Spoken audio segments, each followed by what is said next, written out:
Hey, so when I was a kid, my favorite TV show was Gilligan's Island. Uh, but I didn't find out till I was an adult that the producer, Sherwood Schwartz, uh, based each character on one of the seven deadly sins in the Bible.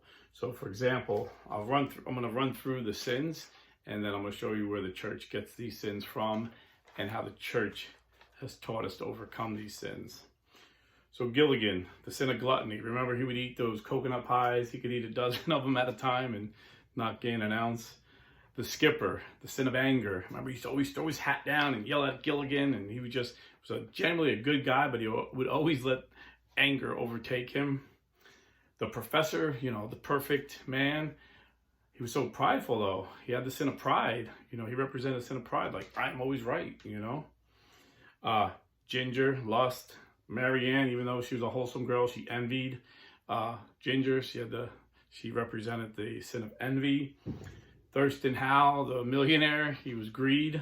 And his wife, Mrs. Howell, was slothfulness, laziness. Now, the church gets these seven deadly sins right out of Scripture. 1 John 2:16 says, "For all that is in the world, the lust of the flesh and the lust of the eyes and the pride of life is not of the Father, but it is of the world." So the lust of the flesh would be the sins of gluttony, lust, sloth.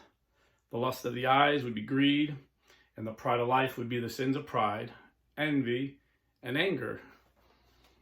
And then the church gives us the capital virtues to focus on to overcome these sins. So the virtue of chastity will help you overcome the sin of lust. Generosity, the sin of greed. Temperance, self-control, moderation, it's an old word, temperance. It overcomes the sin of gluttony. Brotherly love, it overcomes the sin of envy. Meekness, it overcomes the sin of anger. Humility, it overcomes the sin of pride. Diligence, it overcomes the sin of sloth. But out of all these sins, my personal opinion, the most dangerous one is the sin of pride. You see, it was pride that cast Satan into hell. He wanted to be God. Being the top angel wasn't good enough for him. He wanted to be God. And then he tempted Adam and Eve. And Eve, not content to being a child of God, wanted to have the knowledge of God. So disobeyed God with her pride and ate of the apple. You see all the divisions in the church stem from pride. The Protestant Reformation, Martin Luther thought he knew better than 1,500 years of church teaching. Thought he knew better than all the saints throughout the ages. Somehow said that the church somehow went in apostasy, even though Jesus said the gates of hell will not prevail. But sometime maybe in the medieval times, the church went into apostasy, and it was his job to fix it. The cult leaders, the Mormons, Joseph Smith, Jehovah's Witness, Charles Taze Russell, they said even further, no. After the last apostle, the church went into apostasy. There were none righteous. They were all sinful right after the last apostle died. The sin of anarchists say, no, after Vatican II, all the church leaders were no good. There was no legitimate pope. All those 2,500 bishops got it wrong at Vatican II. Even today, you have prideful Catholics saying the cardinals in the conclave, all of them got it wrong. The pope isn't really the pope. He's an anti-pope. Pride causes division, and you see with the professor, he was prideful. He thought he had everything right.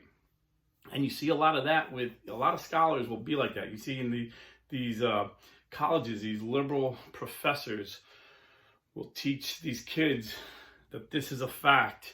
There is no God, and the best we could do is communism. This is what they're basically teaching our kids. Robert P. George, a great conservative scholar I had on this program, when I asked him how he gets along so well with his liberal friend, another scholar, but he's a liberal, His name escapes me at the time, but they're really good friends, genuinely good friends.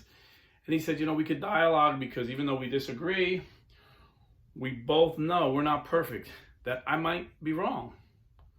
I mean, that's humility, to admit I might be wrong. I'm going to listen to you and see, could I be wrong? And I found that very refreshing. Robert P. George was like really surprising to me. He was very humble, very humble. And the guy literally has like 15 doctorate degrees from schools like Oxford University, Harvard. But you see that today in a lot of these scholarly guys just think they know it. They're so puffed up with pride. Pride is very dangerous. Even at a blue collar level, pride could just sneak in. And then we're so prideful that we don't see these other sins we're doing as sin. We justify them because no, I wouldn't do, I'm doing, it's not that bad, and we justify. And then like the frog in the water, you throw a frog in boiling water, it jumps right out, but you throw him in cool water and gradually heat it up, he'll stay in there until it gets too hot and it's too late for him to jump out. And that's how I see pride. And the church teaches us the virtues to overcome it. So humility would overcome pride, but humility is tricky. I tell the story. I once got a medal for being humble, but they took it away because I wore it. Once you realize you're humble, you're no longer humble. So it's kind of a tricky thing. But in all things, we can do all things through Christ who gives us strength. So, Jesus said, persevere to the end. Those who persevere to the end will be saved. St. Paul said we fight the fight, we run the race.